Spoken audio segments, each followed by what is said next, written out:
Hey everyone, how are you? Ping here, Nights with Ping. I'm guessing by now you've all heard yesterday afternoon I found out about Heels in the Air, but when I did my show, it was like 2 minutes before I did my show. I didn't know how many people knew, and I didn't know how many of our friends knew that type of thing. And I just wanted to leave it until today, give people time to hear about it, that type of thing. Be respectful. For the people who don't know, I will show her channel very briefly.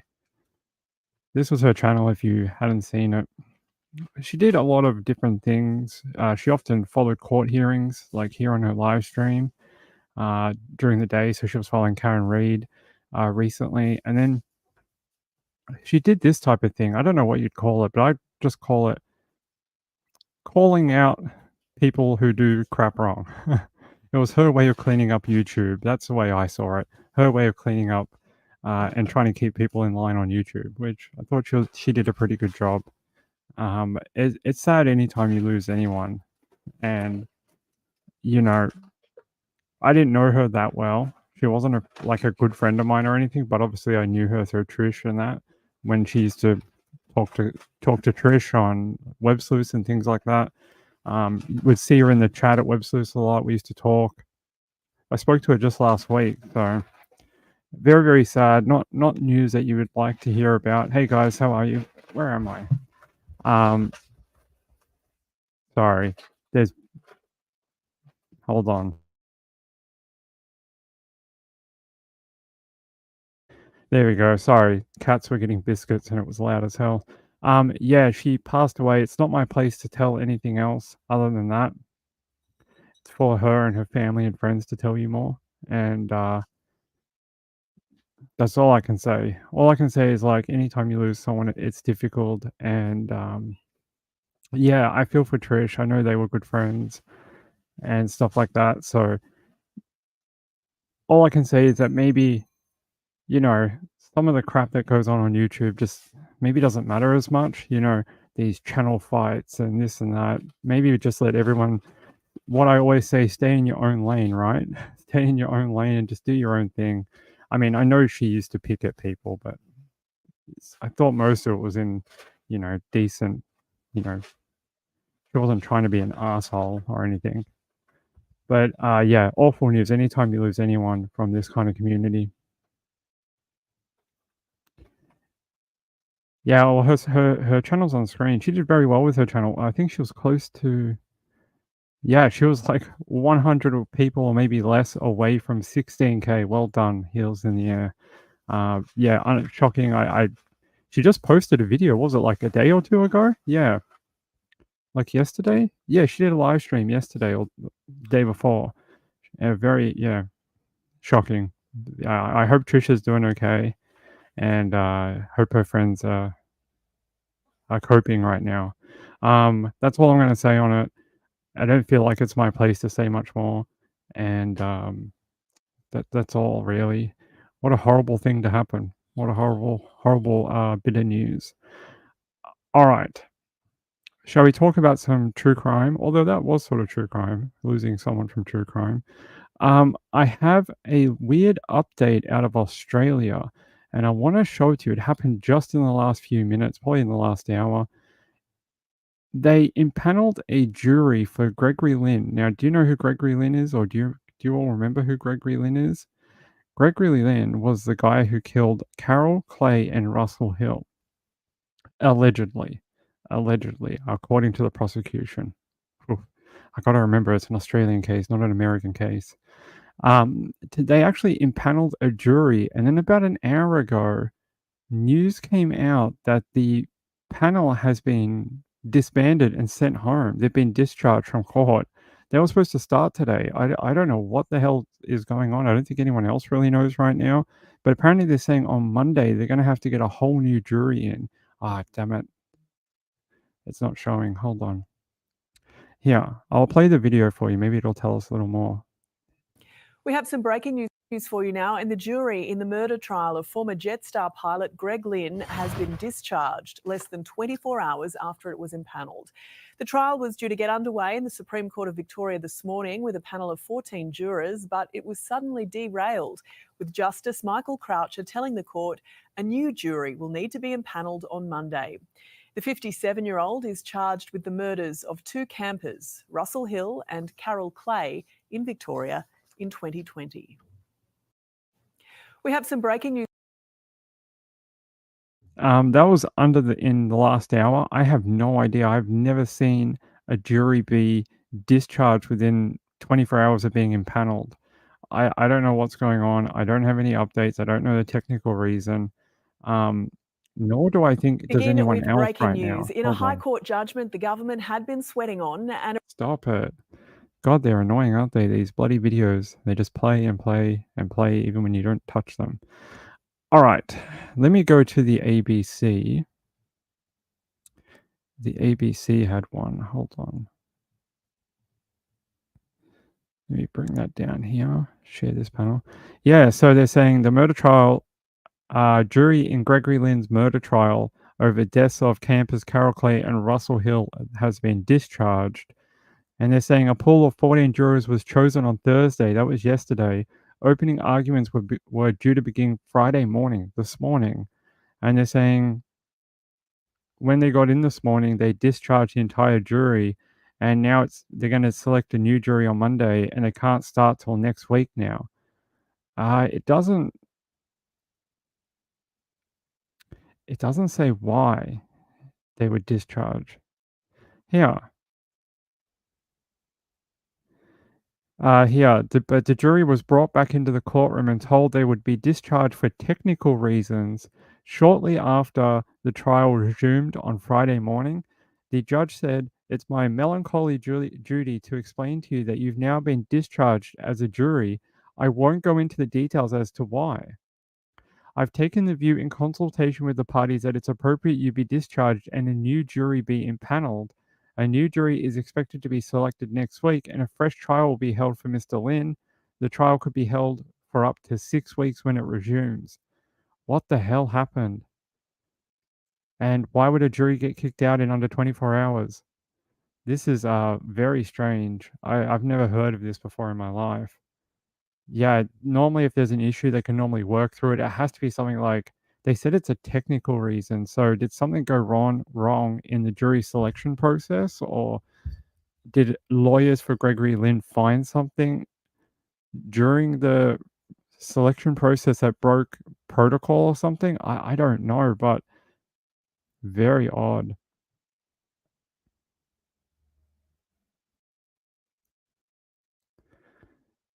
Hey, Nanalana. Nanalana says, "Guys, it's sure nice to see our old crowd here. There have been hundreds in Trish's chat that I do not know. Love you guys, Ping and Moonlight View."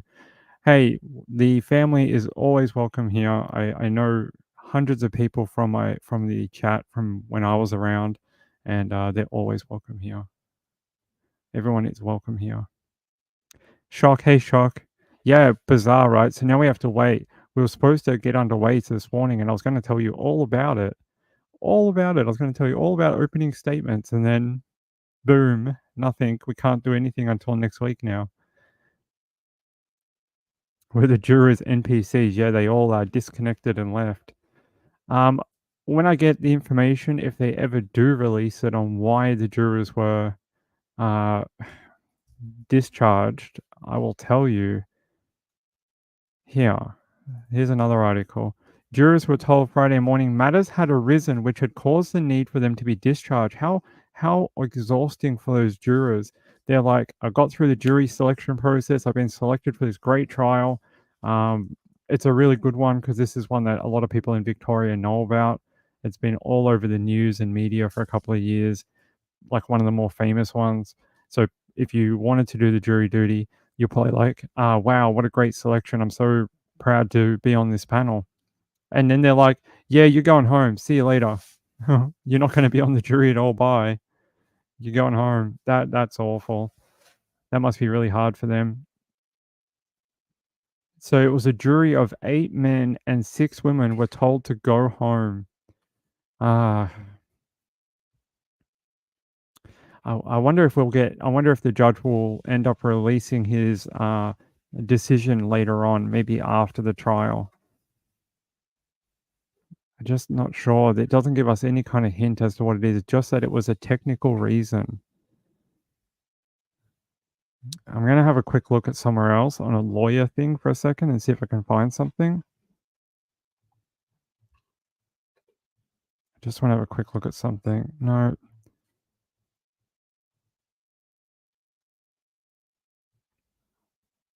just trying to see if I can find, there's a legal site that I'm just having a look at.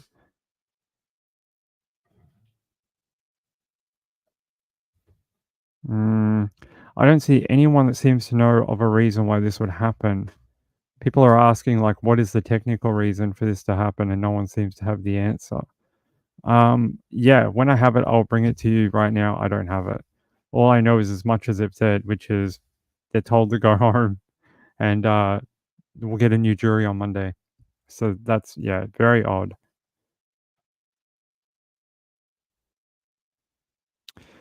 There was some sort of argument that took place, and Gregory Lynn allegedly, according to the prosecution, he shot, I think, the female first and then shot the male. I have to double check that. But yeah, it was over some sort of argument. What it is, we're supposed to find out at trial. On Thursday, he stood before and pleaded not guilty. Yeah, so yesterday he actually stood before the jury and the judge and pleaded not guilty to 2 counts of murder, and we were supposed to get underway. Let me see if I can find the lead up to this where it explains what happened earlier this week. Hold on. Gregory Lynn.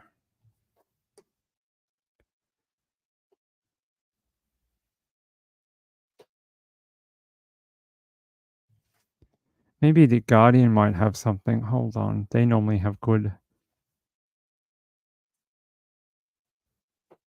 Here. Croucher told the jury that he was only giving them limited reasons for his decision, but that the law was filled with technicalities. I don't want to embarrass anyone, and it's nobody's fault. I'm sorry if that doesn't give you much information, but that's all I'm going to tell you. Thank you for putting your hand up for jury service and for being willing to undertake this vital, solemn, and important role in the justice system, but it won't be in this case. Hmm.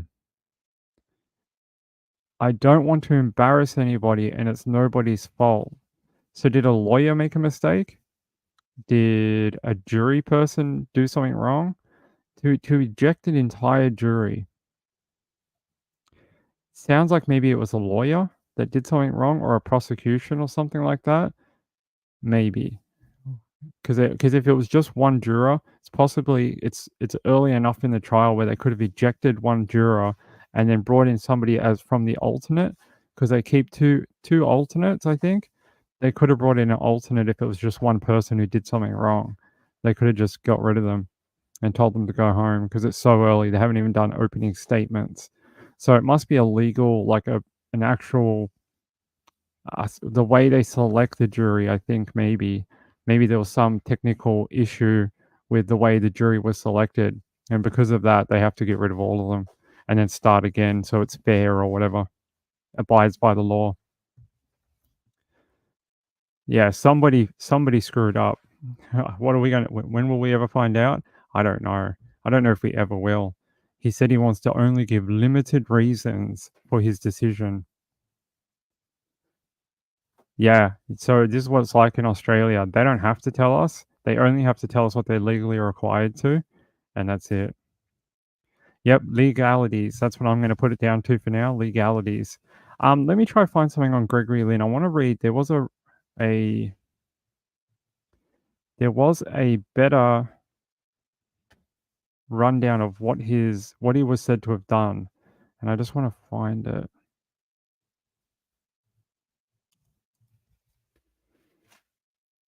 It might be this one.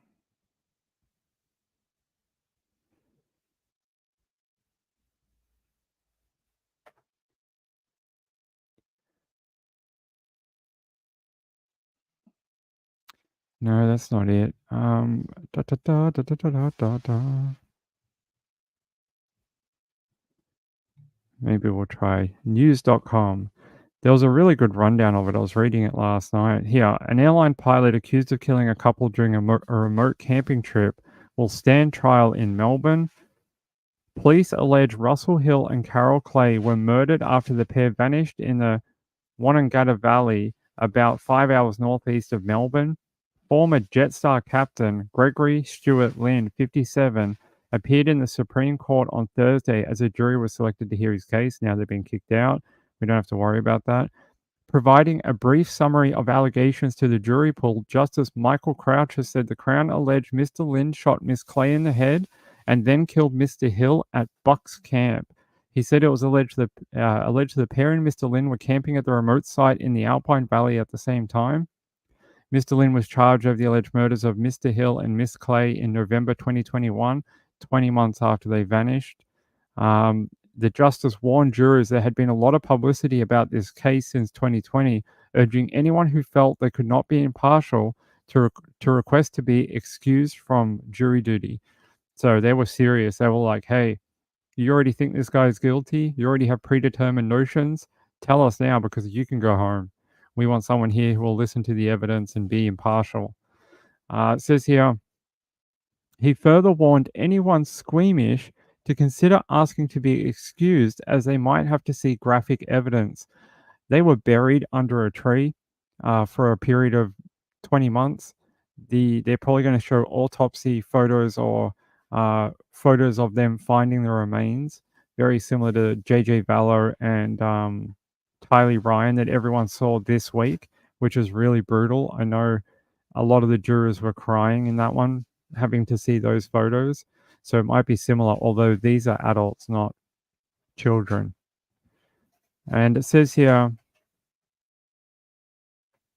so listen to this. Over the course of an hour, a pool of 74 Victorians were whittled down by ballot to a 12 jury members and 2 substitutes who will determine Mr. Lynn's guilt or innocence of charges. The jury is made up of 6 women and 8 men representing a diverse range of occupations, ages, and ethnicities. Delivering his charge to the jury, Justice Croucher said they must dispassionately assess the evidence and consider Mr. Lynn to be innocent unless the prosecution is able to prove otherwise beyond a reasonable doubt. There you go. There's your rundown on that trial. It's going to be an interesting case. I can't wait to bring more of it to you next week. What happened to Gambler?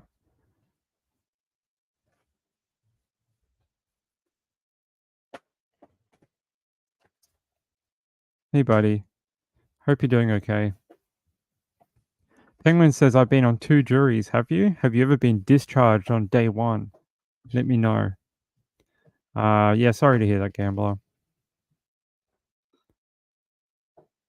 Yeah, so it was a big mystery. They actually did an episode of Spotlight or Under Investigation. Hold on.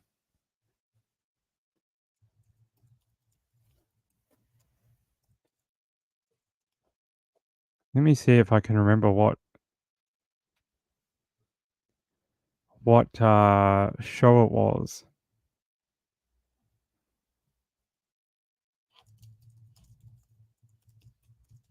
I think it might have been Under Investigation.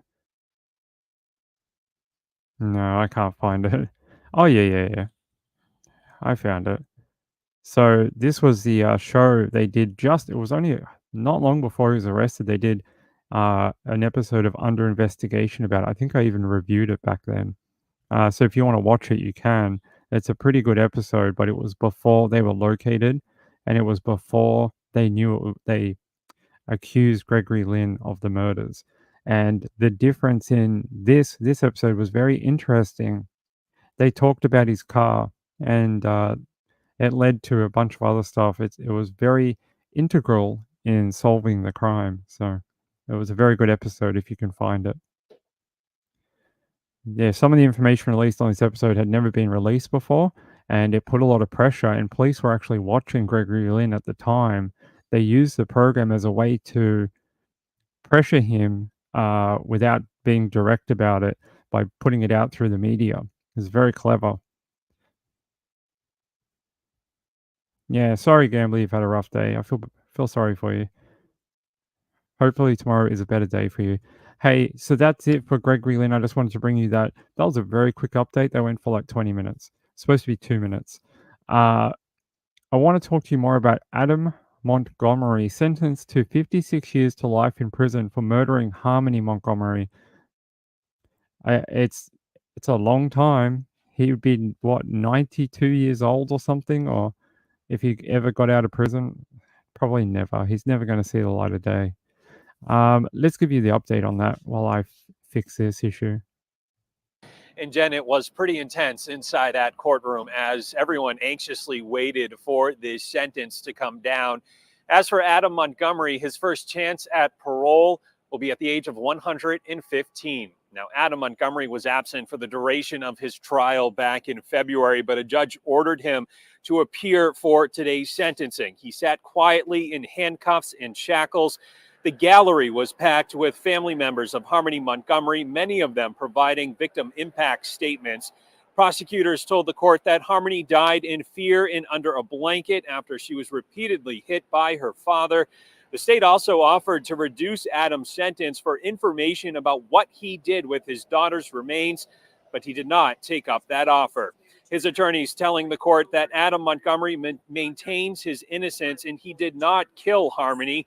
In the end, the judge sentenced Montgomery to a total of 56 years to life. And time again, and about 30 seconds ago, the defendant chose again to be heartless and immoral and selfish and unapologetic.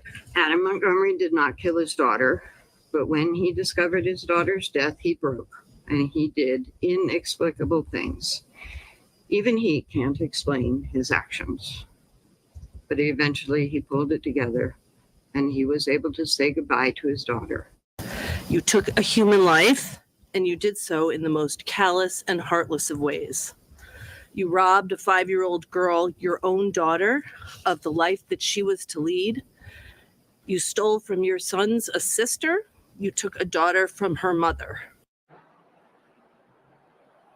Now, to provide some context into how much time has passed since the start of this case, Harmony Montgomery was 5 years old when she was last seen alive. Next month marks what would have been her 10th birthday. Reporting live in Manchester, I'm Tim Callery, WMUR News 9.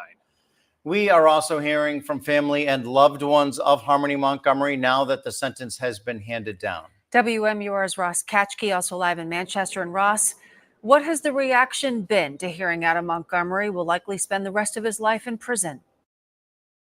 I'll give us a little pause there. I thought the people who gave impact statements really hammered him on it. And if he had any decency, which I don't think he does, I think he's a scumbag, he would tell where Harmony is and at least let her have a proper burial, let her have a place where people can mourn, let her be, some respect in her death. She's dead, you've done it, you're going to jail, done. But at least give her back. But maybe he won't because, we've heard it all before. It's a control thing, and it's a one little thing they can control for the rest of their life is where the body is. And, who knows? Who knows if he ever will tell? I mean, maybe on his deathbed, he'll be like, oh, I buried her near the ocean on 34th Street. Who knows? He's deserves everything he gets, that guy. Deserves everything.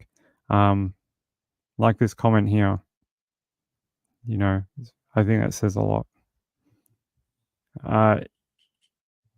Nonalana says, precious little Harmony, thousands of people love you. That's right. Claire, hey Claire. I don't know why not just tell where she is. He's an awful human. I agree. I think anytime anyone hurts their own children or any child, but it's worse when it's your own flesh and blood, right? Even if it's a stepchild, same thing. You take that oath to be their guardian when you become a step person. And he's just a scumbag. Yeah, well, they were like, nobody will ever find them in the pet cemetery that we talk about all the time in text messages, tell our kids about, talk about raccoons that we shoot. No one will ever crack the code. Yeah, they knew. They just went through your text messages through the court order through the FBI cast team. They just went, oh yeah, that's all. We should check this. We should check out this pet cemetery where he buried a raccoon. Raccoon. You know, he's not a very clever guy. Talking about it in text messages. It says here, yeah, he'll probably be in protective custody for a lot of his time in prison, unfortunately. Because of the crime he committed. Often people who hurt children have to be put in protective custody because they just get beat up by other inmates. A lot of the inmates in there have families, have young families, and they don't like child killers or child abusers. He's probably going to have to go to the rock spider center where they keep all the rock spiders, as you would say in Australia, or a champ. I know, they said how sweet of a girl she was, and, you know, I wonder if we can find a little bit of it. I don't want to play all of it, it's hours long, but hold on.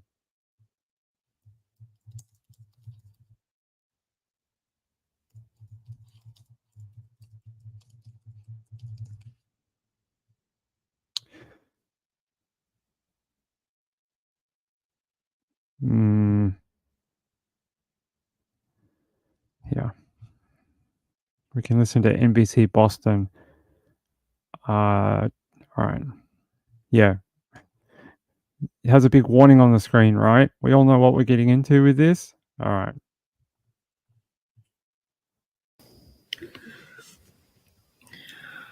To the monster who murdered my baby. I did not kill my daughter, and I look forward to trial to refute those offensive claims. That is all you have said about my sweet daughter's life. Another lie, like all the other ones you've told. Like the cover story you told that you dropped her off with me, knowing full well and good if you had, she would be thriving right now.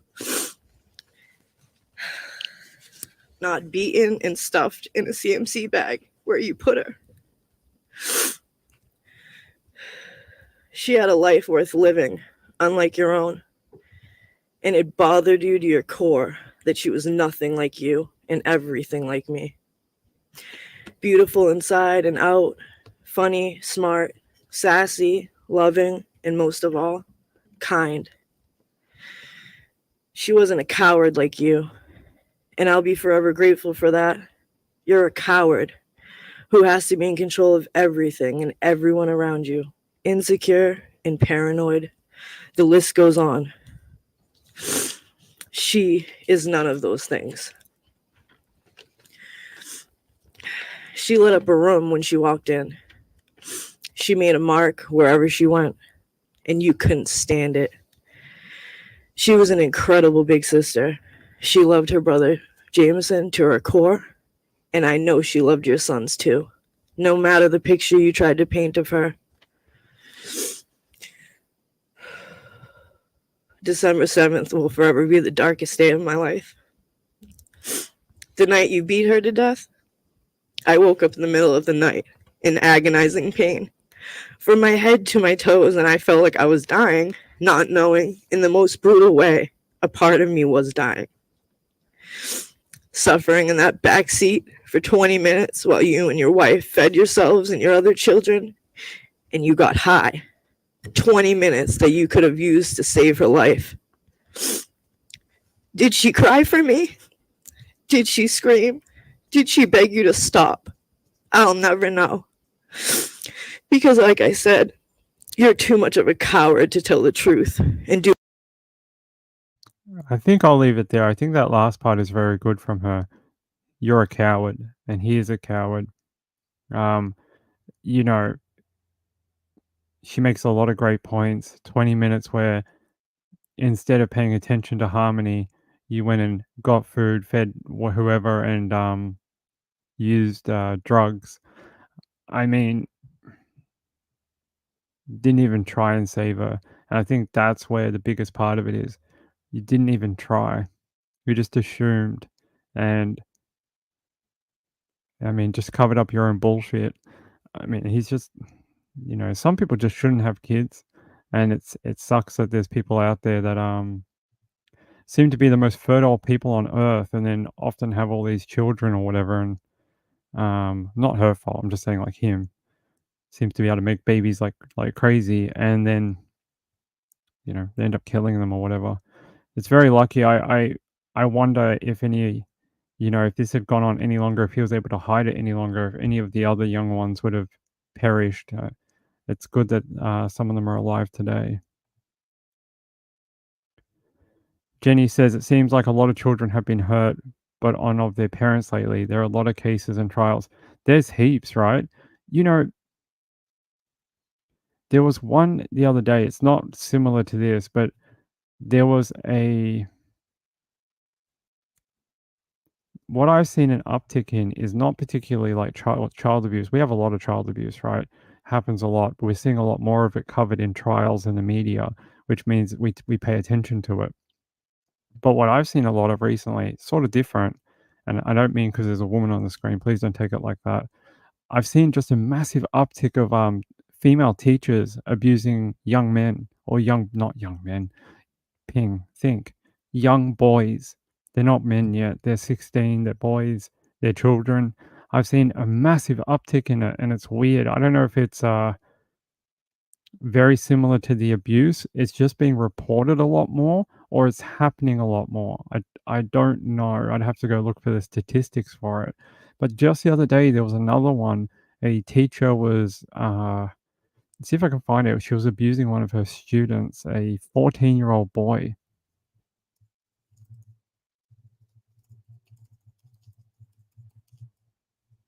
Let me see if I can find it. Hold on.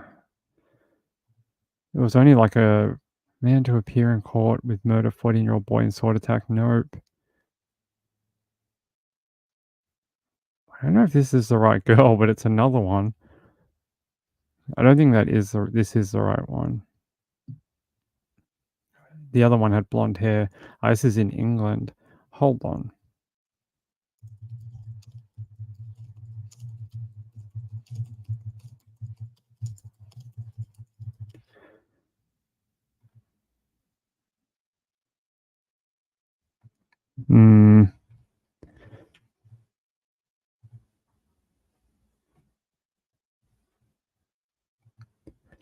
Teacher charged over. Yeah, this girl might be this one. Yeah, and married. No, this is not. That's from 2017. I can't find it. If someone else finds it, send me the link. But it was only from like a week ago, and I remember the father found out because he went through the son's phone and he found like sexually suggestive text messages from the teacher to the boy, and she was saying stuff like, "Oh, I can't live without you," and "Woman, he's 14. What do you mean you can't live without him? Is he your child? He ain't your child. Is he your lover? No, he's 14. What the hell?" The dad was mad, and her husband, she was just about to get married, so people might be able to figure it out. She was just about to get married, and her partner has now called off the wedding. Of course, he's embarrassed. I would be embarrassed too. I mean, he has every right to be mad. Is that her name? Mary Kay. Isn't that the woman from the 90s? Yeah, it was. I wonder if I can find it quickly. I don't want to have gaps in the show, but hold on.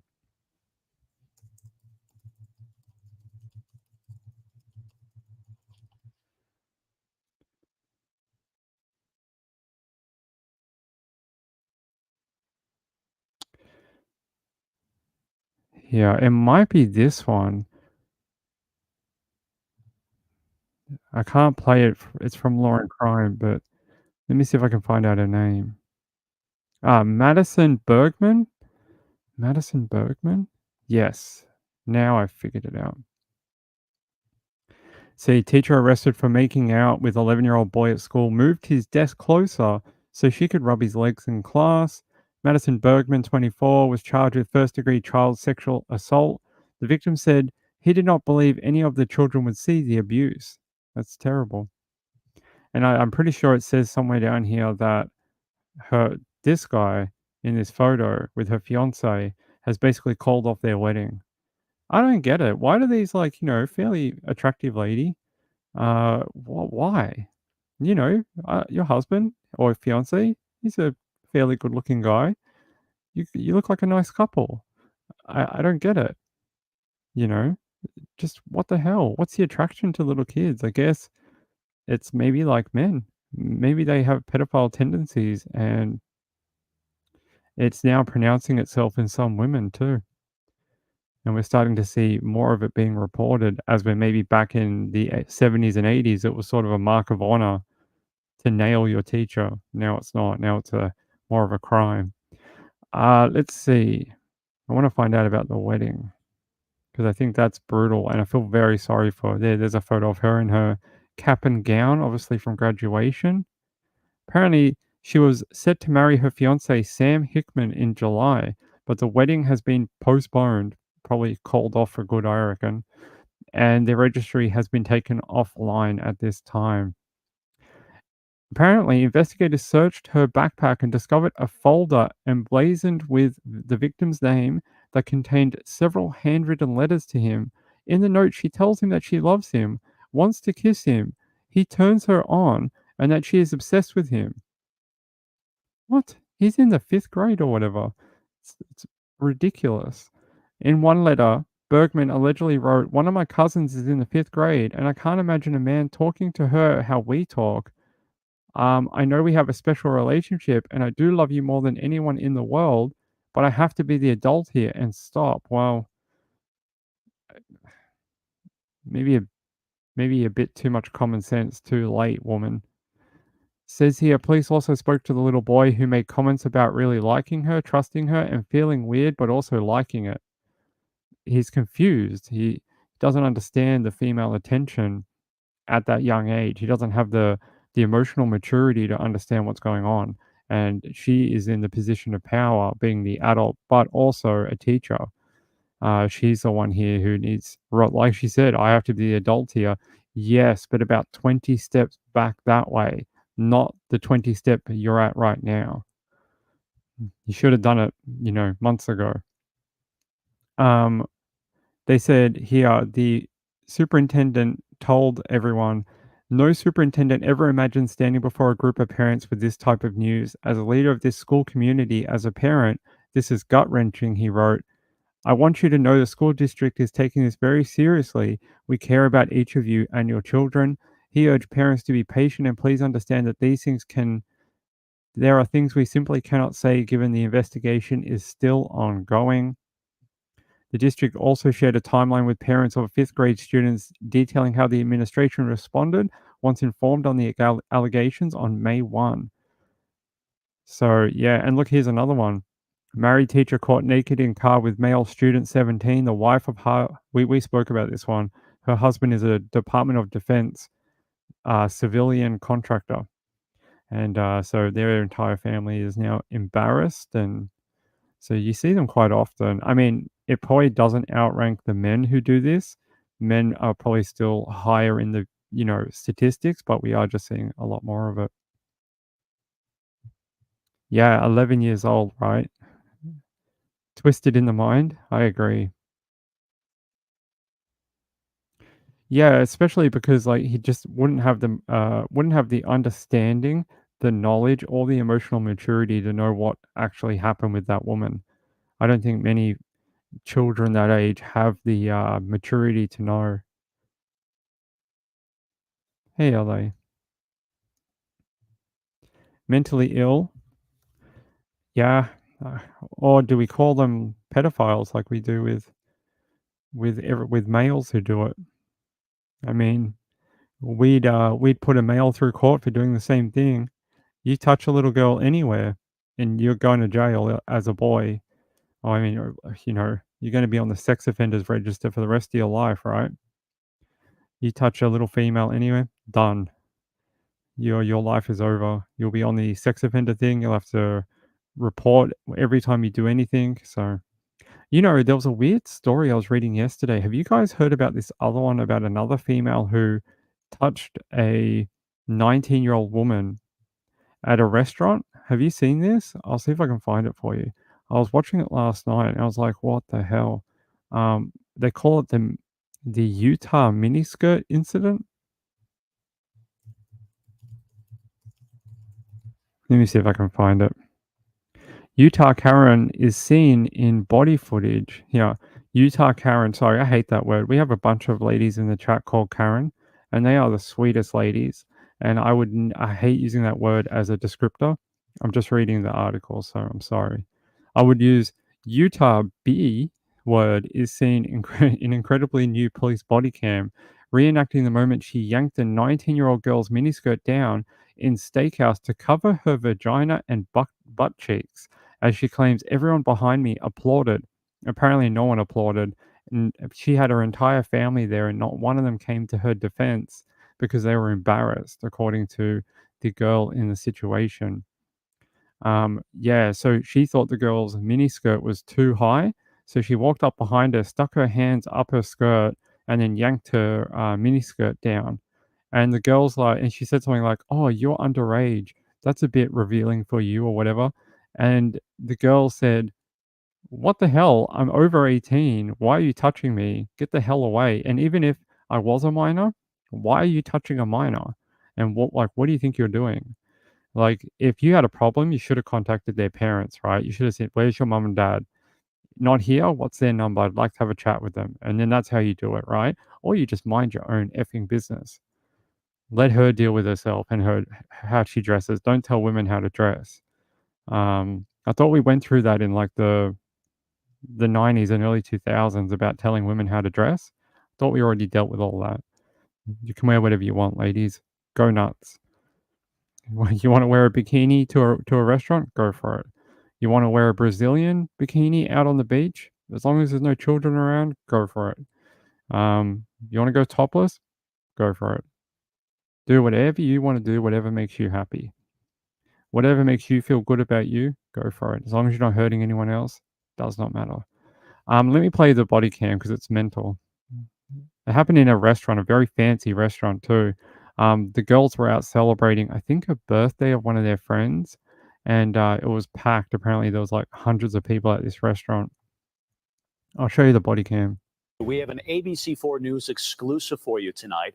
We have police body cam footage of a woman facing sexual battery charges, accused of pulling down a teen's skirt in a restaurant. She approached the police after a TikTok video of the whole thing went viral. ABC4 obtained exclusive body camera footage of the investigation by St. George Police. I will call CPS. Do it. Yeah, go for it right now. I haven't worked for the state of Utah, and immediately I was like, oh my God, that is completely inappropriate. 48-year-old Ida Ann Lorenzo contacts police after a video of her pulling down a girl's skirt goes viral. I should have called the police at that point. I should have reported it, and you guys could have just done whatever you needed to do. But that wasn't going to resolve the issue, that it would have taken you probably forever to get there. And talking about the accusations. And accusing me of sexually inappropriately touching one of them. Did you touch her? No, I didn't. I thought you said you pulled her skirt down. I did. I touched her skirt, but I didn't touch her. The officer asks why she took the matter into her own hands. It's protecting a kid by covering their private parts. Correct, but that's not your job to do. Lorenzo insists she did the right thing. I don't understand why you went up and you touched her. I didn't touch her as a person. I mean, you confronted. But you see how that looks, right? I got a standing ovation from everyone that was seating behind me. The officers then asked the teenagers what happened. I felt this tug and I whip around thinking it's one of my friends or something. And I'm just kind of standing there in shock. So I'm like, here's this woman I don't know who just came up and touched my bare butt. Like, I have no clue who this is. And like, not even the physical side of things, but mentally, like I'm struggling so much with weight problems. And for her to come up and do that and make me feel even more insecure in my own body is outrageous to me. The teens say Lorenzo didn't stop there. And then she came back up a second time after we came up. Our other friend on the back same name. She was standing right next to her. And the second time she came up, she touched both their hips and squeezed them, like pinched us, and said she was going to call Child Protective Services. The victim was devastated. If you think I'm underage, why are you touching a minor at all? Especially if you think I don't have underwear on. Before Lorenzo was arrested, she denied touching the teen's skin and she repeated that she thought the teen was nude underneath the skirt. Now, videos on social media related to the incident said that Lorenzo worked for Utah Attorney General Sean Reyes. We've reached out to Reyes' office to verify if Lorenzo holds a position there or did, but we have yet to hear back.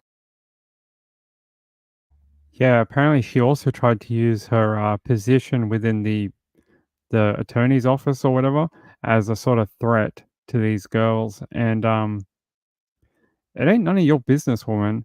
That girl wants to show her vagina, go for it.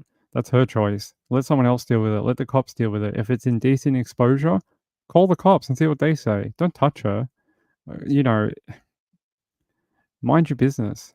She can wear whatever she wants, and she's over 18. If it's inappropriate, let someone of authority tell her. It's not your place. And sticking your nose in where it's not wanted gets you arrested like that. So, Jenny says she's 48. How is that her place? The cops can't do anything about it either. Honestly, that white skirt is not even short enough to make a stink about. I've seen way worse on like girls at the local shopping mall that I'm like, wow. I'm like, how old is that girl? And I'm like, it's her choice. It's her body. She wants to wear whatever. Go for it. You know, that's her thing, right? It's whatever you'd like to do. All right, LA, have fun. Yeah, I thought it was disgusting, and she tried to use her position of authority to tell the girls what to do. I mean, and then she tried to say everyone gave her a standing ovation. There was a video, but unfortunately it's been deleted, I think. Here's a screenshot of it. No one gave her a standing ovation, and the lady who worked at the restaurant came in and was like, hey, what the hell's going on here? Why are you annoying our customers? And yeah, so I don't know what you all think in chat, but I find it funny how the officer says, did you touch her? And she's like, no, I didn't. I just touched her skirt. It's her personal area, and you know, she's wearing that clothing. So by extension, you did touch her. It doesn't matter. You touched something she was wearing. You probably touched her skin by grabbing her skirt.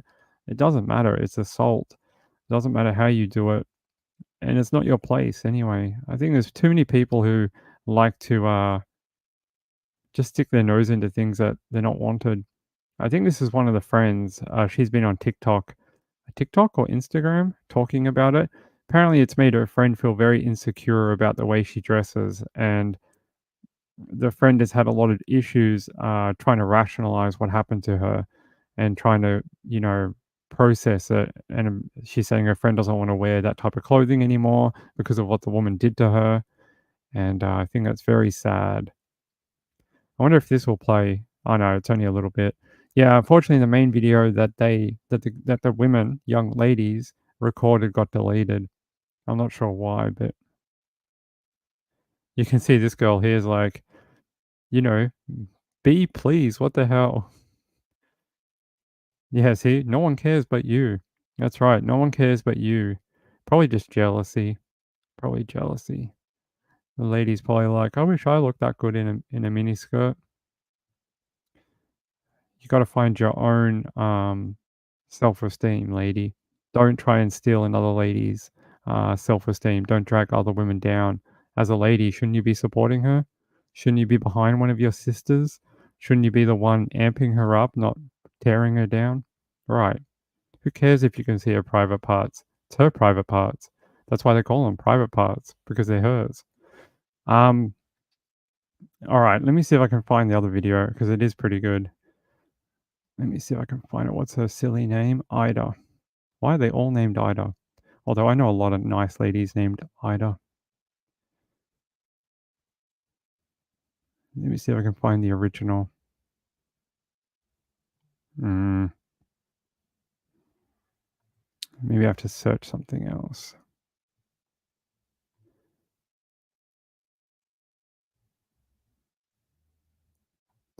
Maybe if I just search Utah Karen, it'll pop up. Oh, yeah, I did. It popped up. There we go. That's pretty funny. Da, da, da.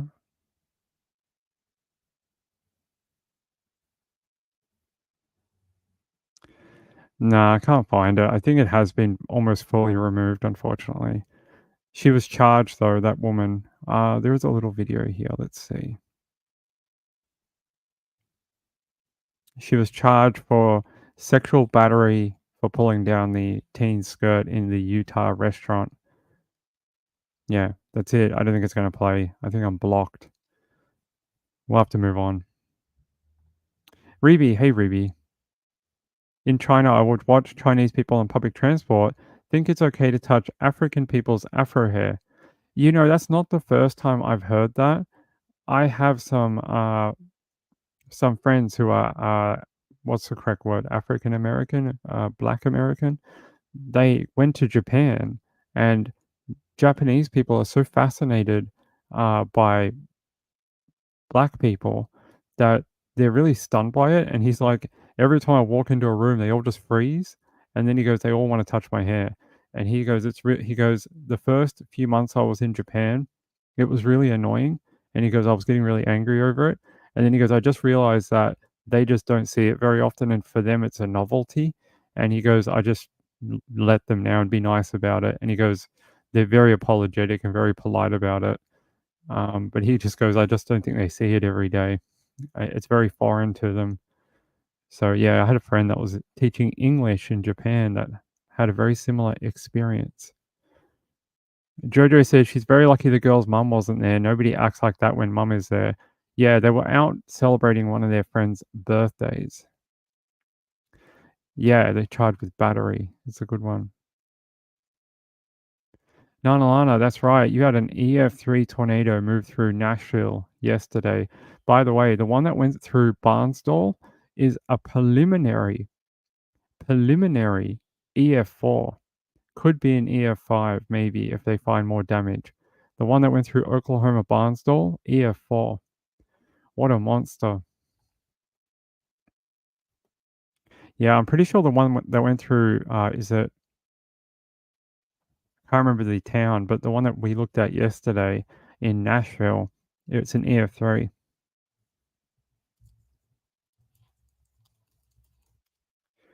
Let me have a look. I'm pretty sure that, yeah, EF3 here from the Tennessean. See, Nashville area where the tornado that hit Columbia was an EF3, National Weather Service reports. So look at that. Look at the damage to people's homes. Wow, that's a metal pole. That's insane.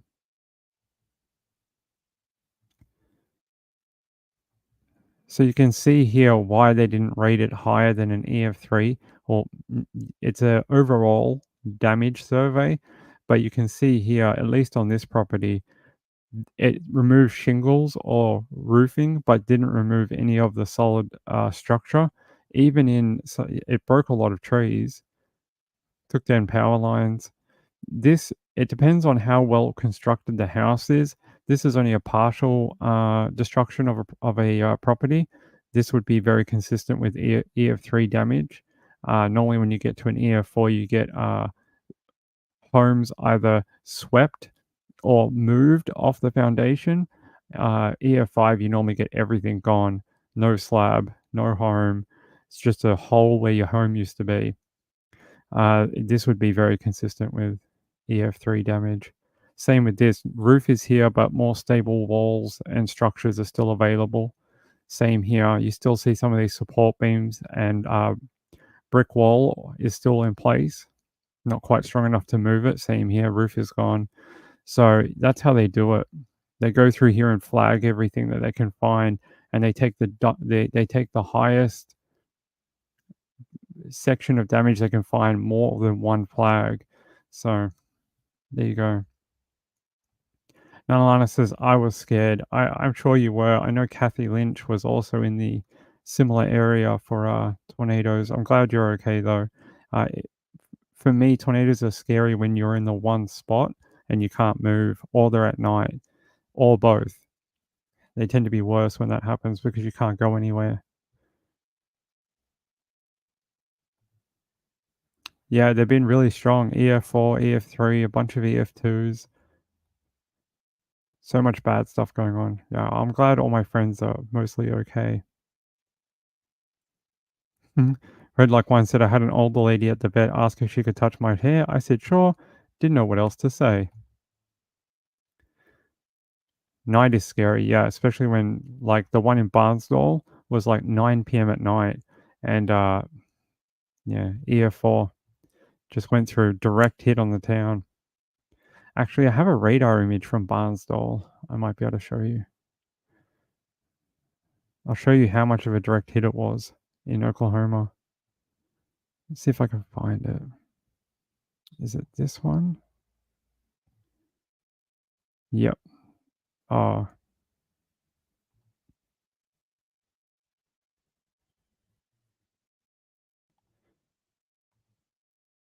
Yeah, this one. Here's the radar image from the night of the Oklahoma Barnsdall tornado. You can see here, this is the thunderstorm here.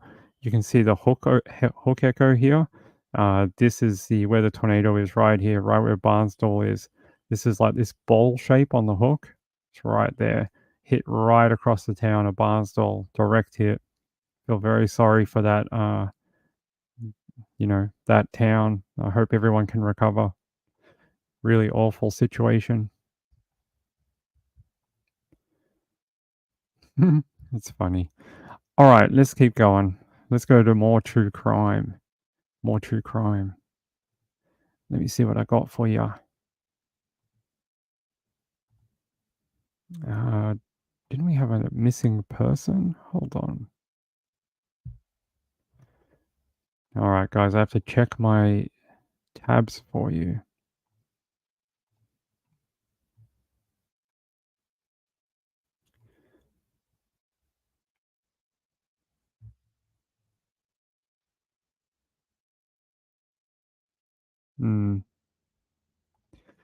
This one. Okay. Let me see if I can find it. It's about a U.S. Air Force guy who was shot and killed when the police got the wrong property. How awful. I'm just trying to find the... Yeah. Oh. Here's the body cam footage they released of it. In the moments before Senior Airman Roger Fortson is fatally shot by police, an Okaloosa Sheriff's deputy knocks on his apartment door. Sheriff's office, open the door! Identifying himself twice. Fortson opens the door with a gun by his side, but not visibly raised, and a split second later, 6 shots are fired, killing the 23-year-old. Officials say the deputy reacted in self-defense after he encountered a 23-year-old man armed with a gun and after the deputy had identified himself as law enforcement. He shot up. Our baby was shot up. He was shot 6 times. Officers say they were responding to a disturbance call reported in apartment 1401, which is Fortson's unit. Are they fighting or something? He's saying that it happens frequently. A woman seen on camera when a deputy first arrived said she also heard disturbances weeks earlier, but couldn't confirm from where. Someone yelled like, "Shut the up," like you stupid B word and all this other stuff, and I heard slap. Fortson's mother, whom we spoke to before body camera was released, says deputies went to the wrong apartment. Roger was the only person in his apartment. They said they was answering to a disturbance. Was he fighting himself? She said FaceTiming with his girlfriend when law enforcement arrived. How this tragedy happened to Roger Fortson, who was an American patriot. He was a role model. Okaloosa Sheriff's Office did not respond to questions as many lives. Sheriff's office, open the door! Now changed forever. Tonight, Fortson's attorney, Benjamin Crump, issued a statement right after the body cam release, saying that in a heavily redacted 4.5-minute video, no verbal commands were given to drop the weapon before shooting. Lester? There you go. Awful. Really is. And the record that I read of it was he could hear someone knocking while he was on the phone Tornado with his girlfriend. And he picked his gun up for safety because he didn't know who the hell was at the door and why they were banging. And I think maybe because he was on the phone with the girlfriend, he couldn't hear the guy saying what he was saying. And it was the wrong apartment. and he ended up being shot 6 times. I mean, I know, but why? I think it's because the cops saw a weapon. I'm not justifying it. I'm just saying I think that's why. Is because the cop was probably like, "Oh my god, it's an ambush," and out of flight or fright, probably shot him. And I mean, I am not blaming the victim at all. I just mean I can just sort of like, I get it because the cops are always shot on, especially from behind doors. And I'm not defending that cop. The death was wrong. It really was. There's other ways to go about it, but I can see both sides.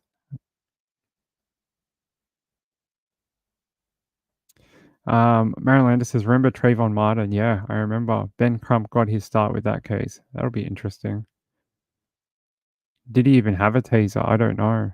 Are they required to carry one in this particular state? What state was it? Oskaloosa County, so that's Florida. Let's see if they have tasers.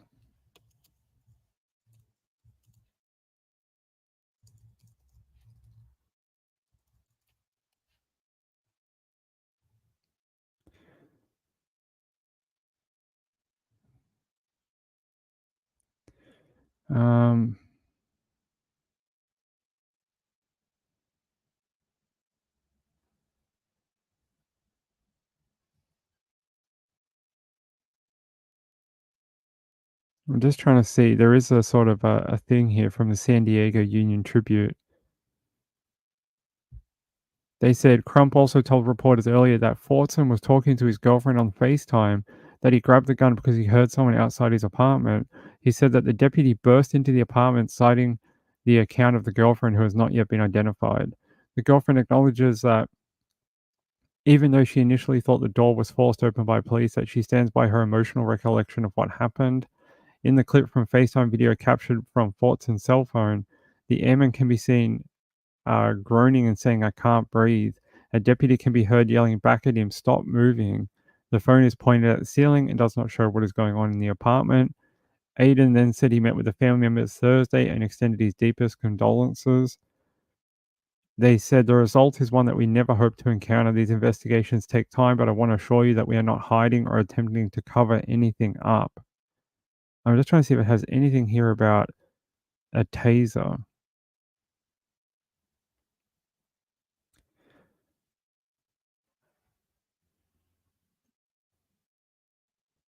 I don't see anything.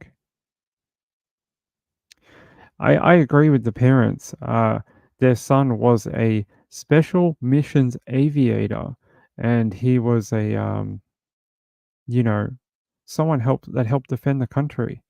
That's a good person, and America lost someone who was willing to fight for your freedoms and protection of America. That's a deep loss, and should never have happened. I don't know how to fix that protocol. I have no idea. All I know is that there's got to be a better way to go about it than just shooting people. Oh my god, I saw a weapon. Just empty the rounds. I mean, ay. Right. Have we learnt nothing? Have we learnt nothing since George Floyd, apparently? Yeah, it's interesting that they couldn't verify the apartment number, and the woman that called was like, "Oh, it was some apartment. I don't know what, but I heard someone say, FU biatch or whatever, and blah blah blah." So she wasn't even sure anyway, and it ended up in the death of a military member. That is awful. I hope the investigation is swift. I hope people are held accountable, and I hope his death is not in vain. I hope things change for the better so that, I don't know, so we don't lose any more people, although seems to keep happening. Emily Nab says trigger happy, right? What did Jenny say? Yeah, I hope the family can get good representation. Angela says, my son wears headphones 24/7, so wouldn't hear anything. Yeah, that's why I wonder if he had headphones in from the FaceTime thing on Apple. Like he was talking, obviously he had maybe an earbud in or whatever. Awful. I read this story yesterday. I couldn't believe it. I was like, how does that happen? How do you just answer your door and get killed? And it's not a robbery. It's freaking the cops. They're supposed to be there to protect you. I should never have been killed. Let me see if I can find anything else on it.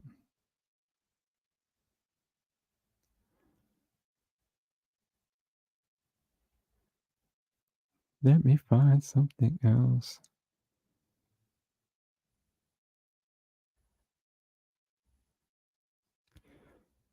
I can't find anything that I'd want to show you. Most of it's stuff we've already seen. Like from WOGX. Of a black U.S. Air Force airman who was shot and killed by deputies are hoping to clear his name tonight. They claim the deputies busted into his apartment there in Fort Walton Beach. Yeah, the sheriff's office claims they were responding to a disturbance between a man and a woman. Fox 35's Marlisa Goldsmith is live in the Alert Center tonight. So, Marlisa, his family is pleading for some answers. They are, Luann. Senior Airman Roger Fortson was shot and killed by an Okaloosa County Sheriff's deputy last week. His family is being represented by civil rights attorney Benjamin Crump, who maintains deputies targeted the wrong apartment and is calling the shooting a, quote, unjustifiable killing. All right, so here's what we know about the situation tonight. Attorney Crump says Fortson was FaceTiming a woman when he heard a knock at the door. When he didn't see anyone through the peephole, that's when he grabbed his gun. He asked who was outside and got no response and saw his peephole was blocked. That's when the attorney says a deputy barged in, saw the gun, and shot Fortson 6 times. He died at a hospital a short time later. Crump maintains Fortson had constitutional rights to have the gun in his home. In a press conference this afternoon, his mother had this message for the sheriff's department. To the sheriff's department that took my gift, that had so many accolades inside of him. To err is human and to forgive is divine. If you have a heart, if you have a niece, a nephew, any young person in your life, tell the truth about my son. In their own press conference about the shooting, Okaloosa County Sheriff Eric Aiden maintains the deputy announced himself twice when they got there, and Fortson acknowledged law enforcement before arriving at the door with the gun in hand. On the correct door, he did not cover the peephole or otherwise obscure its view in any way. Aiden did not offer any other comments about the case. The deputy involved is on administrative leave, and we're working to get the body-worn camera footage from the sheriff's office tonight. Both FDLE and the local state attorney's office are investigating the shooting. Live in the Fox 35 Alert Center, I'm Marlisa Goldsmith. Our big story at 5:30, these billboards.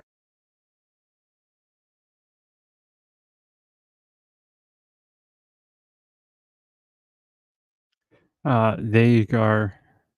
Yeah, very young guy, right? Good looking dude. What a good looking young man. And a proud military guy. Right, you never know, right? You can't take it for verbatim that it is actually a sheriff or a police officer. How would you know? I know, right? It's terrible. I don't know what we do. Emily Knob says trigger happy. Right. Yep, could have had a very promising career. Could have been instrumental to who knows how many missions that he had to do with the aviation division. Could have helped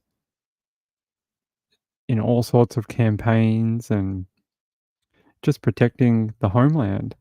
I mean, you've lost a great officer. It's horrible. I mean, it's bad enough when you lose him in a conflict and then you lose him in a, while he's at home. All right, let me... I've had a story on my list for a long time that I think Gambler gave to me, and I probably should do it. But I just want to find a little... Hold on. Mackenzie Mackenzie Lee. I just want to double check that nothing new has happened for her.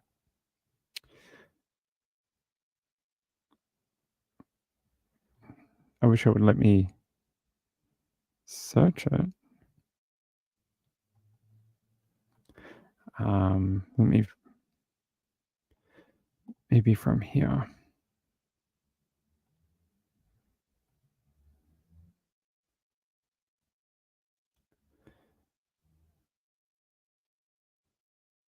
All right, I found something. So they're going to search a landfill. Landfill search begins for Mackenzie Lee Trotter or Trottier. I'm going to show you, probably pronouncing her name wrong. I'm sorry. Oh, we have to watch an ad. No one cares about your ad. 30 seconds. What is this? How about we just hide it? No, it's on the side. Why do they do this to us? I even have an ad blocker. Oh my god, you can fix a $2 sneaker from Amazon? Oh my god, not the metal rebar.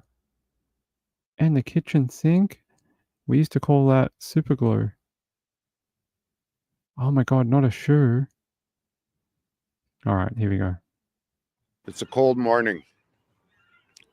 This is a place that nobody wants to be. A grieving father at the site where Paul Trottier hopes answers can be found into the disappearance of his daughter, Mackenzie. Saskatoon police beginning a coordinated search effort of the city landfill Wednesday morning. This calculation is based off evidence we have collected from electronic devices seized throughout the investigation. Trottier was 22 years old when she was last seen over 3 years ago, leaving her home back in December of 2020. Now, months of planning has led to this day. Our primary goal is to gather any potential evidence which may assist us in our investigation. The search will be conducted in an area of interest approximately 930 cubic meters in size and will include a rotating search team of 14 officers. Both RCMP and Calgary Police Service also providing canine dogs specifically trained in human recovery. Police say there are certain challenges going into a search of this scale, such as environment and the time passed since Mackenzie's disappearance. But officers will continue to work to find evidence. Our officers will be working rain or snow. That won't slow them down. Métis Nation Saskatchewan offering a statement of support for the Trottier family, saying in part, while a search of the landfill is deeply disturbing, MNS is encouraged that the case has not been forgotten, as is often the situation with our missing and murdered Indigenous peoples. For the family, a difficult step they hope will bring long-awaited answers. This is a long, trying, and tiring journey that is not yet finished. Police have set aside 33 days for the search, set to conclude on June 4th. You know, I brought you a story a couple of weeks ago, or maybe a month or two ago, about 2 Indigenous women who were in the Prairie Green landfill, and they set aside something like 50 million Canadian dollars to look for them, and they reckon the actual project could take many years, even though they have a good idea where their bodies might be, because they've never put more rubbish on that particular area, because they asked the landfill to stop so that if they ever wanted to excavate, they could do it more easily. But it's still going to cost like many tens of millions, but also it's going to take years, could take years to find them. And I read out some of the planning things about it a few what was it, like 6 weeks ago. We went through their actual planning document and just how many freaking layers of stuff you have to go through. Like, guys can only work for like 50 minutes at a time. They have to wear full Tyvek suits with like respirators and this and that, and there's risks, and this could happen, and you have to do this, and you have to cut a certain way into it, and it's a lot of work. But I hope they find her. So her last name is Trottier. Okay, so it's a French last name. I wouldn't pronounce it like that, but that's her name. So her name is Mackenzie Lee Trottier, and it's in Saskatoon landfill. Let me see if I can find more. 30 days, that's not very long, especially when the other one where they're expecting to find 2 women, they're saying could be years. Could be years to find them. Let me find that. She has a website. She has a website about her. Let's have a look. Probably from her family, I hope. It says, I am Mackenzie Lee Trottier. I am missing. If you have any information, call Crime Stoppers. She was last seen in the 300 block of Trent Crescent on December 21st, 2020, like 3 days before Christmas. Let me see if I can find anything else about the landfill. There's another photo of her there with a puppy dog. It says here, the Saskatoon police will embark on a month-long search of the city's landfill for evidence into the disappearance of Mackenzie on Wednesday. She was 22 when she was last seen leaving home in the 300 block of Trent Crescent on December 21st, 2020. According to police, in late 2023, a substantial amount of data was collected identifying a specific area of the landfill located at 42 Valley Road that could provide information for the investigation. The information I brought you before about landfill searching said for every month after 1 year of landfill time, it gets like the percentages go down. I think it's every month is like 5% chance of success. Apparently it really falls after the first 12 months. So she may have been there since 2020, so 4 years. So their chance of success is very low. But it's really nice that they are trying to do that to find her. It says 33 days have been set aside for the search, with an area being approximately 1 meter deep and 930 cubic meters in size, about a third of an Olympic swimming pool's volume. The Police Service Major Crime Section and Public Safety Unit will receive assistance from RCMP dogs, the Calgary Police Service, and forensic anthropologist Ernie Walker. Landfill searches in Saskatoon have been conducted in the past, with one recently highlighted in the podcast, Deals, Debts, and Death, The Disappearance of Candace Singbeil, hosted by SPS.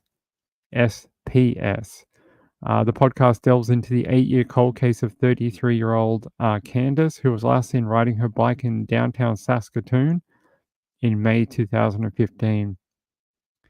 Episode 4 describes surveillance footage of a person throwing a large item in a white sheet into a dumpster in an area where she was known to stay. Tyson Lavelli, a detective sergeant in the Major Crimes Unit, explained in the podcast how he started the search. Because of GPS equipment, trucks, and cameras in the dumpster areas, he confirmed an approximate location at the landfill. There's a photo of the other woman, Candace.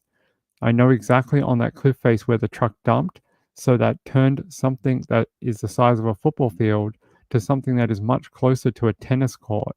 The search included help from cadaver dogs, teams from the Public Safety Unit, and forensic identification team.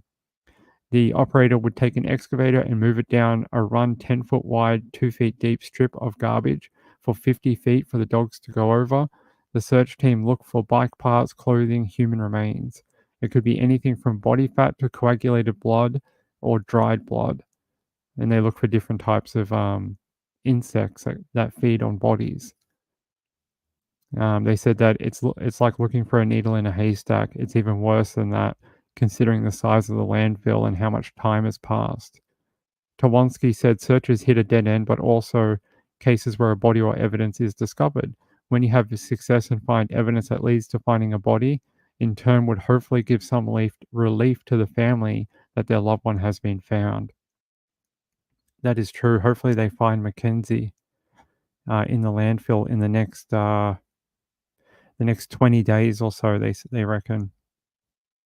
I don't know why it won't let me do that. That's so weird. There we go. There we go. There's a photo of her. Hopefully they can find her in the landfill. I can give it to you. Hold on. The podcast they were talking about is, I'll put it in the chat. You can look it up. It's not about Mackenzie. It's about Candace. But it is about searching a landfill. There you go. It's called Deals, Debts, and Death, The Disappearance of Candace Singbeil. So you can have a look at that if you want. Let me just check something. What an awful story. Anytime they have to do landfill searches, it's awful. Let me see if I can find something. All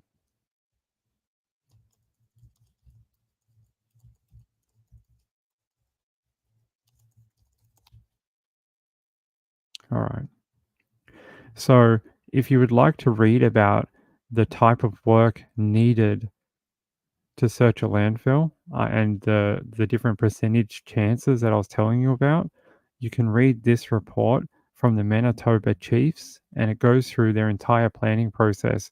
It's a feasibility study about searching landfill and the type of processes and how they do it and how the chances go down after 1 year.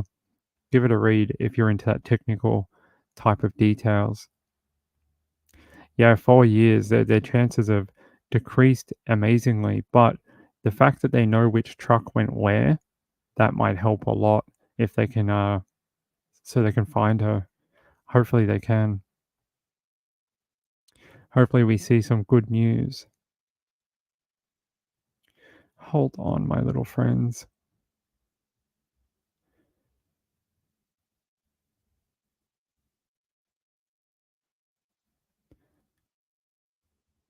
Oh, Houston police identify a suspect. 57-year-old Anthony Martin Landry.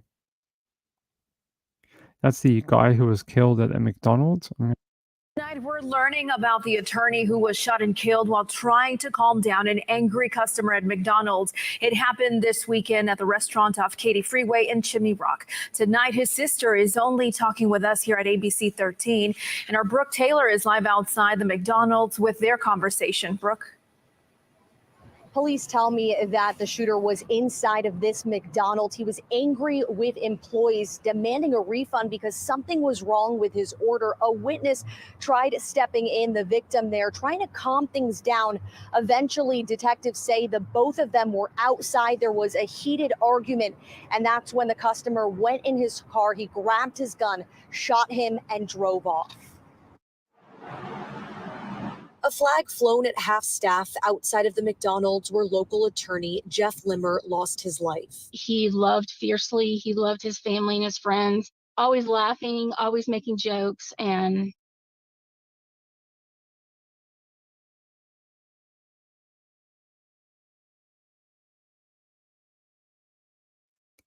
So they've actually found a person wanted in regards to this. His name is Anthony Martin Landry, and he has been charged with, I think it's murder.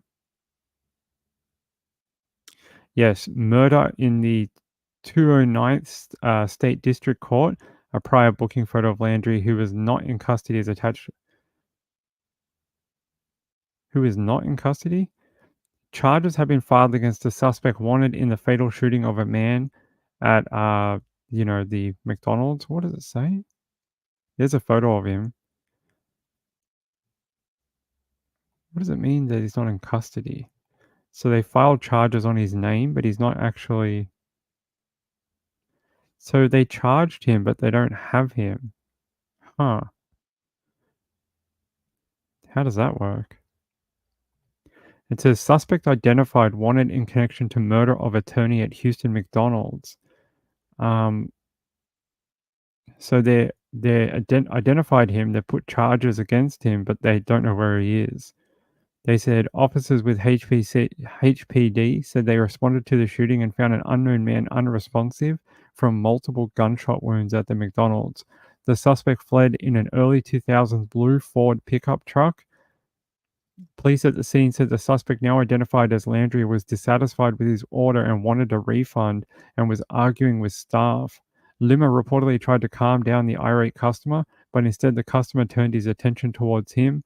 The argument led both men outside, and police said Limmer pushed the angry customer to the ground. After that, investigators say the suspect grabbed a gun from his car and shot him twice before driving away from the scene.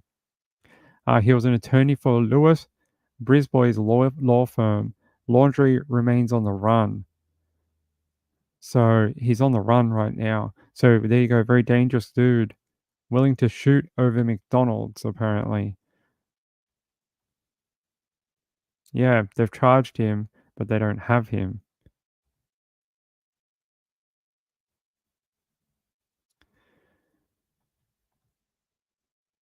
Yeah, he had to go to the gun to he had to go to the car to retrieve the weapon. Yes.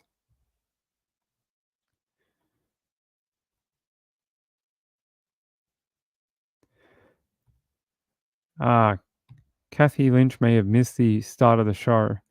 Kathy, Heels in the Air died yesterday. So if you missed it, we talked a little bit about it at the start of the show.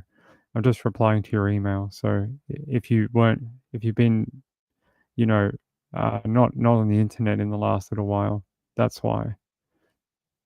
So hopefully that helps. You can go back to the start of the show if you want after I'm done. It'll explain some of it. So much anger, I know, to shoot a guy over McDonald's. I mean, he did tackle him to the ground, but it's not an excuse to kill someone. Let me see if I have anything on Gregory Lynn.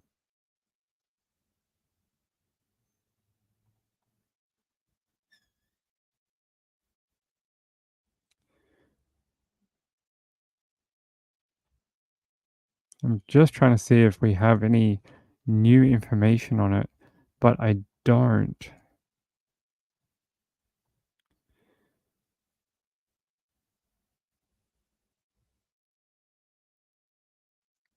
No, they're just saying they're being discharged, but no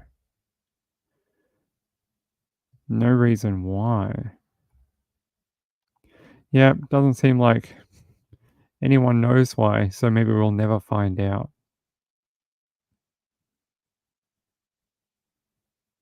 Well, the fact that he went to the car, to grab a weapon, tells you a lot. All right.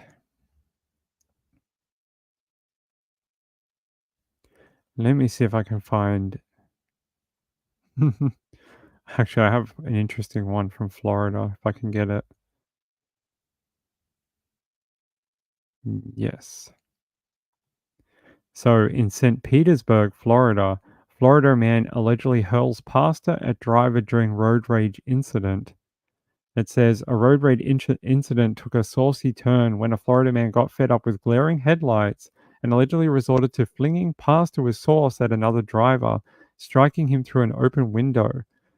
His name is Nolan Goins, 46, was arrested with battery after the food fight that took place on Park Street near Bain Pines Boulevard in St. Petersburg around 9 p.m. on Thursday, according to an arrest affidavit from the Pinellas County Sheriff's Office. The road rage incident stemmed from glaring headlights. According to the affidavit, Goins allegedly chucked pasta with sauce through his passenger window and it hit a man who was driving. He escaped the pasta attack unscathed and without injuries, though probably a bit sauce-stained on his arms, legs, and torso, according to the affidavit. Goins was later found with the same food stains on the right sleeve of his shirt. He was taken into custody, but he's since been released after posting $1,000 on bond. Okay. He got mad and chucked pasta sauce at the guy. Why? I don't get it. It's just a waste of good food.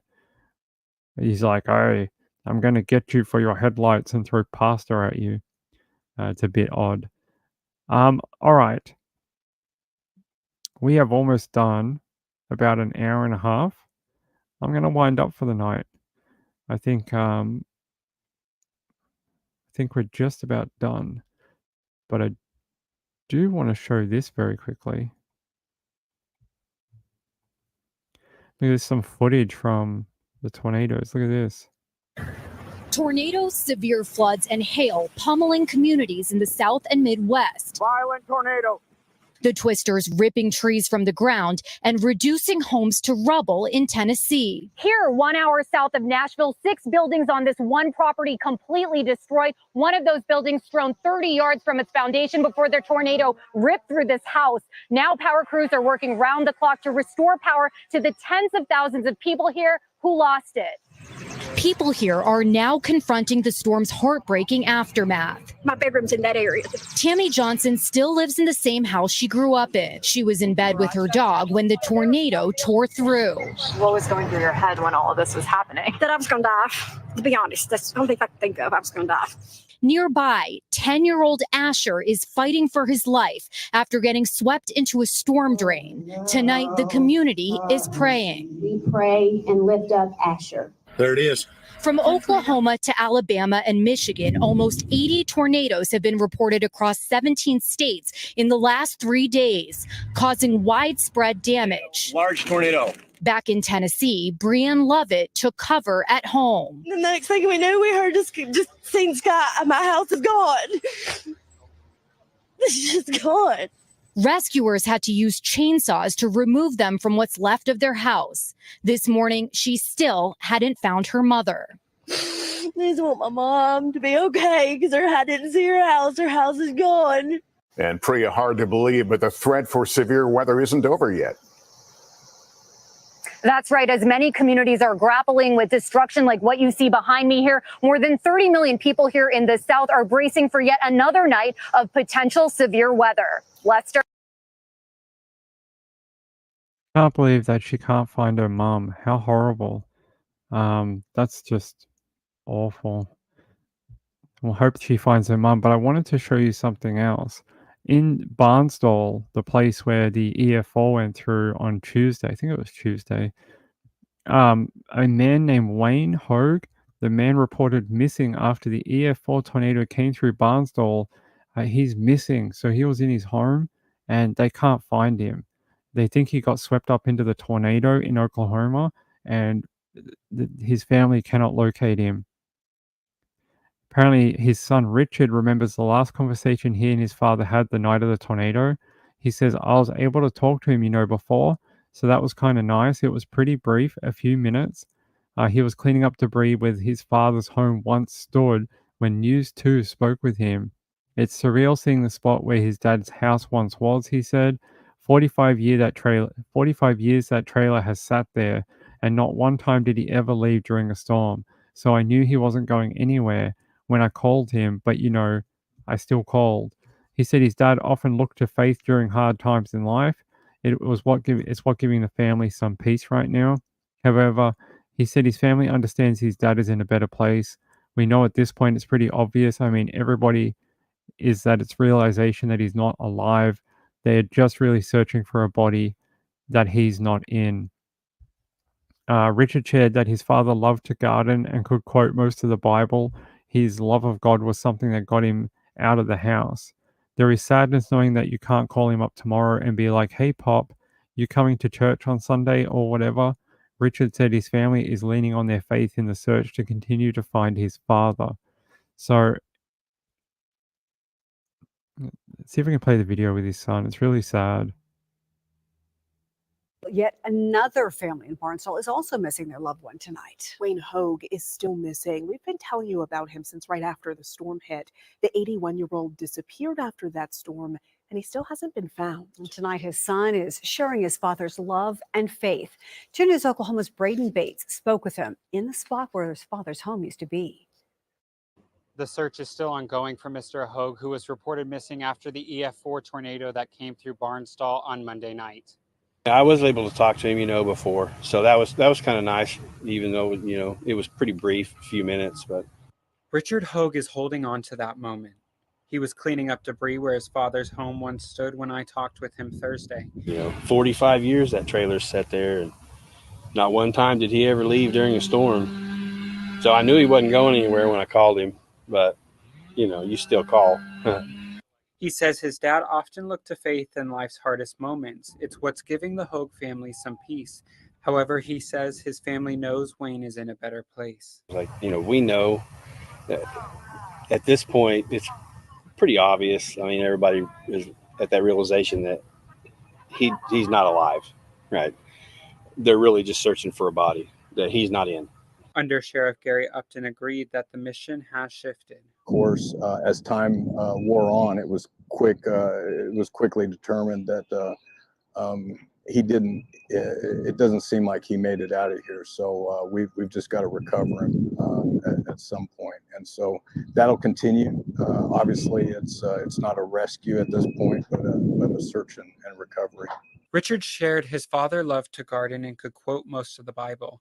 He said his love of God was something that got him out of the house. You know, there is that sadness of knowing that you can't call him up tomorrow and be like, hey, Pop, you know, you coming to church on Sunday or whatever. His son tells me they're using their faith to guide them through this time. In Barnstall, Braden Bates, 2 News, Oklahoma. Richard. I hope they find his father, and it's awful. Here's another photo of him, so we can make it bigger. There's a photo of him. Sorry, it's got a play button in his face, but there's a photo of him. If anyone in the area surrounding Barnstall in Oklahoma finds a body of a man that looks like this, call authorities in Barnstall and get him back to his family. They're missing him. What an awful story to come out of that EF4 tornado.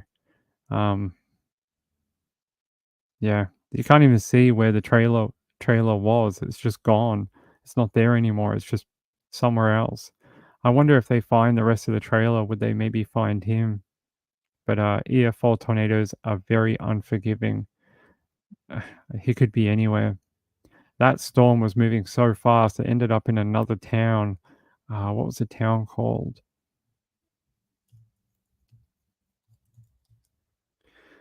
Hold on.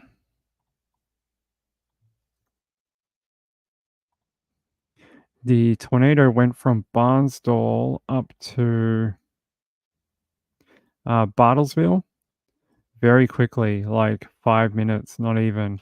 So it was traveling quite quickly.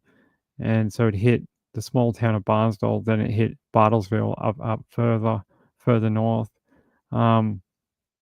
Maybe it's a bit of a distance, but a lot of it's very rural. I can show you a little bit. So here's Barnstall here. It's a very tiny little town. It's only got a bunch of north and south type streets and blocks. How many blocks? 1, 2, 4, 5, 6, 7, 8, 9, 10, 11. Maybe like 10 blocks north to south in one side, and maybe 1, 2, 3, 4, 5, 6, 7. Yeah, it's probably like 10 blocks by about 12 blocks. It's not a very large, area. And then the tornado continued up north and went up here to Bartlesville. And it was up here, and then after it passed this town, it went a little bit further north and started to dissipate as it got sucked into the there was a line behind it, and the line caught up to it and sort of enveloped it. It was already starting to get swallowed up after it hit Barnsdale, but by the time it reached this town here, it was getting swallowed by the storm, and it dissipated.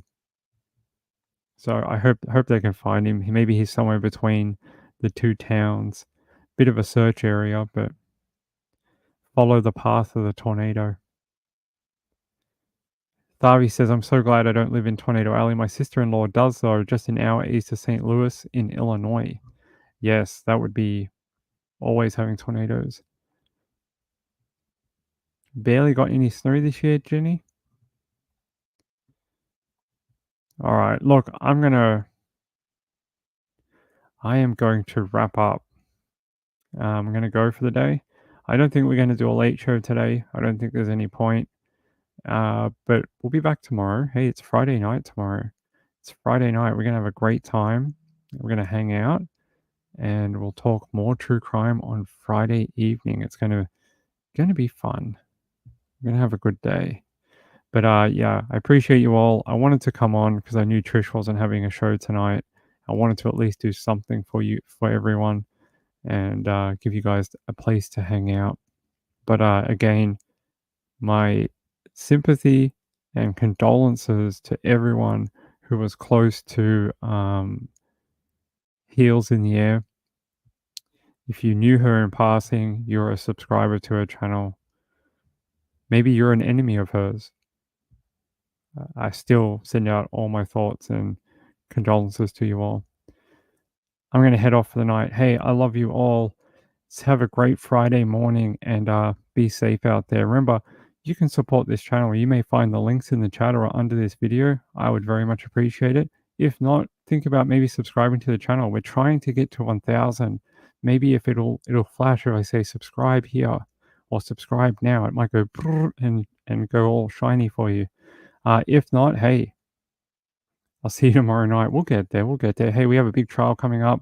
We're going to cover the Gregory Lynn trial on Monday from Australia.